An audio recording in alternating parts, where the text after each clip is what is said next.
Dari pasal 4 perempuan Samaria. Jadi pasal 4 itu, pasal 3 dan pasal 4 itu perbandingan. Pasal 3 itu Nikodemus yang pintar-pintar agama Yahudi. Tapi pasal 3 itu seorang perempuan, orang Samaria, orang najis, dianggap anjing. Tidak ada namanya. Nikodemus ada namanya. Perempuan ini tidak ada namanya. Apalagi orang Samaria itu, orang Yahudi sudah berdarah campur ya dengan bangsa Asyur. Itu pelaksanaan apa itu apa? Pelaksanaan. Kemudian jamnya juga beda. Perempuan Samaria ini jam 12 siang. Semua orang bisa melihat dia. Atau tidak. Di sumur ya. Tapi Nikodemus malam-malam. Kemudian ketemu Yesus di sumur Yakub di Sikem. Jadi Sikem itu, sumur Yakub itu simbol perjanjian Allah kepada bangsa Israel. Akan memberi tanah ini kepada keturunan Yakub, keturunan Israel. Yakub itu menjadi namanya berubah ya menjadi Israel. Jadi semacam janji. Tapi air itu air dari sumur Yakub itu terus-menerus membuat haus lagi. Tetapi air kehidupan dari Yesus Kristus tidak haus. Karena itu air kehidupan. Jadi perempuan ini punya lima suami. Kalau saudara-saudara mendengar 5 suami, ketawa. Tapi 5 suami itu sebenarnya ada kiasan juga. 5 suami itu bukan 5 orang laki-laki. Itu juga bisa. Tapi orang Samaria menyembah 5 macam berhala. Kamu suka menyembah 5 macam berhala sebagai orang Samaria. Karena ini ayatnya 2 Raja pasal 17. Tapi dengan 5 berhala itu tidak puas hidupnya.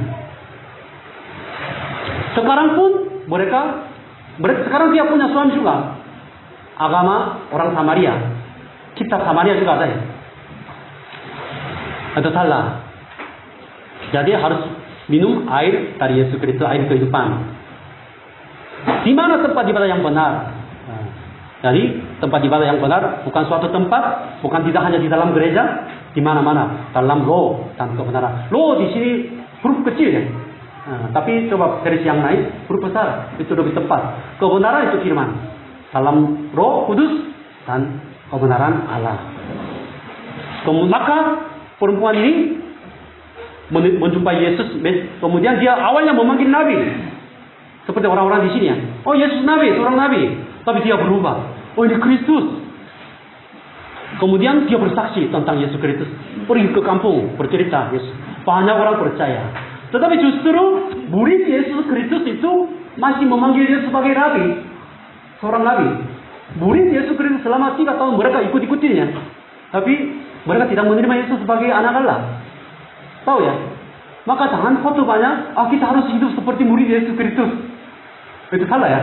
Karena selama 3 tahun mereka tidak percaya. Ragu-ragu. Orang perempuan Samaria dianggap anjing, tidak ada nama, tinggal di tempat najis. Justru dia menerima Yesus Kristus dan bersaksi. Tapi murid Yesus Kristus yang ikut Nikodemus yang pintar agama Yahudi, yang menolak. Maka orang Samaria itu dia tidak tahu Mesias itu apa. Maka di sini ayat 42, juru selamat. Juru selamat menyebut Yesus sebagai juru selamat. Kan orang Samaria kan beda dengan orang Yahudi. Maka ini juga membuat penginjilan di Samaria. Kisah Para Rasul pasal 89. Injil ini di Yerusalem, kemudian orang Yahudi, kemudian Samaria. Diberitakan Injil ini kan melalui Filipus ya. Ini juga membuat penginjilan di Samaria nanti. Kemudian arti sumur di Alkitab. Momen-momen yang penting di dalam Alkitab sering terjadi di sumur. Apa arti sumur? Sumur itu artinya kehidupan. Tadi sumur Yakub yang Ishak bertemu dengan istrinya, Yakub bertemu dengan istrinya, Musa bertemu dengan istrinya di sumur. Yesus sekarang bertemu dengan perempuan Samaria di sumur. Itu artinya apa? cari jodoh di sumur. Cari jodoh sumur. Itu artinya mempelai laki-laki Yesus Kristus mempelai perempuan di sumur. Seperti Ishak, Yakub, Musa. Karena sumur itu, ya kalau saudara tidak ada air, bagaimana saudara bisa hidup sekarang kan? Karena ada air, semua bisa hidup. Zaman dulu sekarang, kota pun biasanya di tengah ada airnya. Maka air itu penting, khususnya air kehidupan. Jadi ya, sumur itu, di sana ada hidupnya. Ini sumur Yakub ya sekarang. Kemudian tempat pelayanan Yesus Kristus biasanya di daerah Galilea. Galilea itu biasanya disebut Danau Galilea juga bisa, Laut Galilea juga bisa. Kalau Inggris bahasa Inggris ya. Mengapa disebut laut? Itu sebenarnya danau. Waktu disebut laut ada artinya. Karena laut itu artinya tempat untuk orang meninggal, dunia kematian. Karena zaman dulu orang belum pernah masuk ke dalamnya. Maka itu sangat misterius. Pasti orang yang meninggal tinggal di sana. Dewa-dewa yang jahat tinggal di sana. Maka jadi disebut Laut Galilea. Ini namanya sama dengan Tiberias. Yohanes pasal 6 ayat 1 nanti ya. Ini disebut Tiberias, bukan tempat yang lain, tempat sama.